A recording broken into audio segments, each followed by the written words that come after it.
Hi friends, આજે 12મી April રવિવારની સરસ મનોહર સુંદર રમણીય સવાર પડી છે.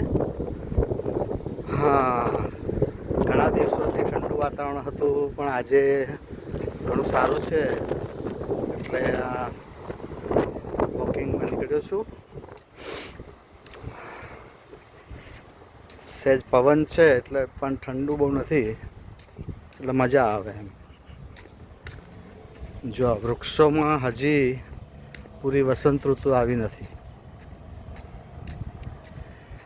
ડાળખા અમુક વૃક્ષમાં હવે કુંપળો ફૂંટવા માંડી છે, એટલે આ એકાદ મહિનામાં સરસ મજાના હરિયાળા બધા વૃક્ષો બની જશે.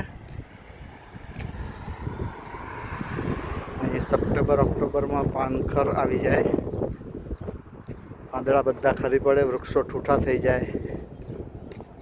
પણ હવે આ એપ્રિલ એન્ડ સુધીમાં સરસ મજાના હરિયાળા લીલાછમ વૃક્ષો બની જશે, તો વધારે મજા આવશે.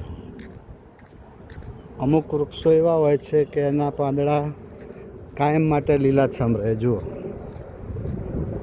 જ્યારે અમુક એકદમ સાવ ઠૂઠા થઈ જાય. અને આ સરસ મજાનું લેક છે. અહીંયા 12 માસ પાણી ભરેલું જ હોય, વરસાદી પાણી બધું અહીં આવે, અને એકબીજા લેક સાથે કનેક્ટેડ હોય પાઇપલાઇનથી, તો દૂરના વિસ્તારનું પાણી પણ આ વિસ્તારમાં આવી શકે છે.